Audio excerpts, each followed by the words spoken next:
And ఇప్పుడు మా cult producer SKN గారిని మాట్లాడవలసిందిగా రిక్వెస్ట్ చేస్తున్నాం. తన అద్భుతమైన ట్రెండింగ్ స్పీచెస్తో, అద్భుతమైన కథలతో బ్లాక్ బస్టర్లు అందుకుంటున్నటువంటి మా ప్రొడ్యూసర్ ఎస్కేఎన్ గారు.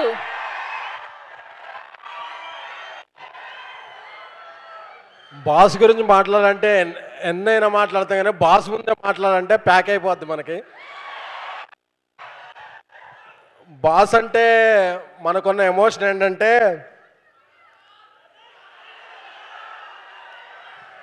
బాస్ మనం పెంచుకున్న తోట, మనం కట్టుకున్న కోట, మనం ఎంచుకున్న బాట,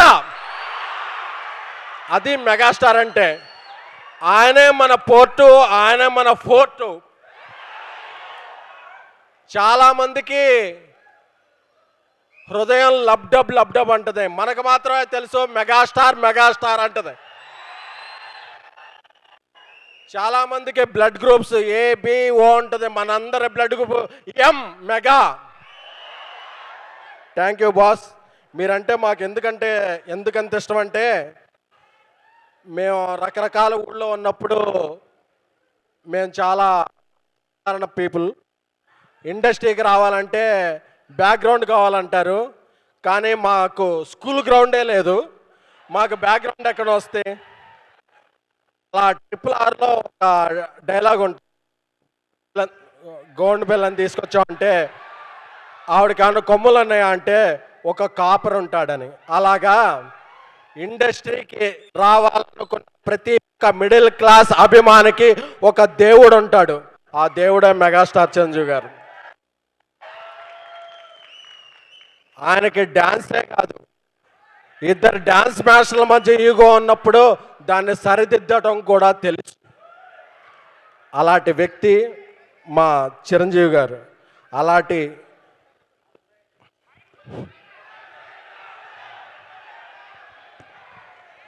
బైక్ పని చేయబోతే ఊరుకుంటా ఉండే, మైక్ పని చేయకపోతే బాస్ ముందు ఒప్పుకోం.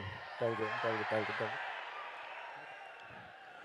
అలాంటి అరుదైన మెగాస్టార్ మా ఈ సినిమాకి, చెన్నై లవ్ స్టోరీకి రిలీజ్ ముందు ఈ సినిమాని ఒక పర్వతం అయితే దీనిలాగా మాకు ప్రజల ముందుకి తీసుకెళ్తాకి ఒక హనుమంతుడిలాగా మాకు వచ్చిన మెగాస్టార్ చిరంజీవి గారి పాద పద్మాలకి నమస్కారం.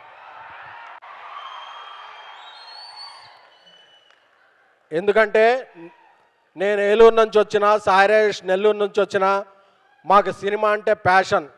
మాకు ఫైనాన్స్ తెలియదు, ఏది తెలియదు.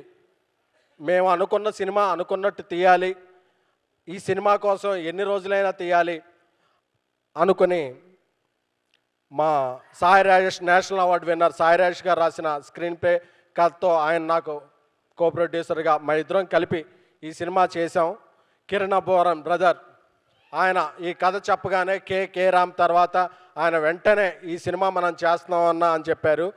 రవి నంబూరి నాకు 10 ఏళ్ళ నుంచి స్నేహితుడు, ఒక గొప్ప మెగా ఫ్యాన్. రవి నంబూరి ఈరోజు birthday, happy birthday Ravi. Ravi డైరెక్షన్లో మేము ఈ సినిమా తీయాలనుకున్నప్పుడు, ఒక క్లాసిక్ తీయాలనుకుంటే మాకు మంచి మ్యూజిక్ ఇచ్చింది మణిశర్మ గారు. ఆయన మ్యూజిక్ చూస్తూ పెరిగాం, ఎదిగాం. ఆయన మా మ్యూజిక్ ఈ శిల్పకళా వేదికలో మాకు ఇక్కడ కూడా పాసులు వచ్చాయి కాదు, అక్కడెక్కడో పైన పాసులు వచ్చాయి. ఆ పాస్ దొరికినా బాస్ ముందు బాస్ని అక్కడ నుంచి దర్శనం చేసుకునే వాళ్ళం అనే ఆనందంతో ఉన్న దీంట్లో ఈరోజు శిల్పకళా వేదికలో మా సినిమా ఫంక్షన్ జరగటం, దానికి బాసే గెస్ట్గా రావటం అనేది మా పూర్వజన్మ సుకృతం. Thank you boss, thank you so much. Chennai love story cinema ఇది ఒక ప్రమోషనల్ ఈవెంట్ కాదు, ఇది మాకు ఎమోషనల్ ఈవెంట్. రేపు సాయంత్రం అన్ని ముఖ్య కేంద్రాల్లో ప్రీమియర్ షోలు వేస్తున్నాం. This is a feel good, emotional, honest love story. మీరందరూ గుండె మీద చేసుకొని మీ ఫ్యామిలీతో వెళ్ళండి. ఇది clean U by A cinema, మీ అందరినీ అలరిస్తుంది. ఎందుకంటే బాస్ అమ్మాలుగా మేము ఎప్పుడూ ఒక తప్పు సినిమా చేయం, అందరినీ అలరించే ఒక మంచి సినిమాయే, ఒక మంచి ప్రేమ కథ తీస్తాం. Thank you so much. మీ అందరూ కూడా ఏ ఊరు వెళ్ళినా సరే నన్ను గుర్తుపెట్టి నాకుతో వచ్చి సెల్ఫీ దిగుతుంటారు. అది నా గొప్పతనం కాదు. వీడు మనలాగే ఒక మెగా ఫ్యాన్ అనే ఇది నాకు ఎప్పుడు తెలుసు. మీ అభిమానాన్ని పొందడానికి నాకు ఈ అవకాశం ఇచ్చిన మెగాస్టార్ చిరంజీవి గారికి జీవితాంతం రుణపడి ఉంటాను. Thank you so much. Thank you so much SKN గారు. Thank you so much. Wishing all the good luck for you.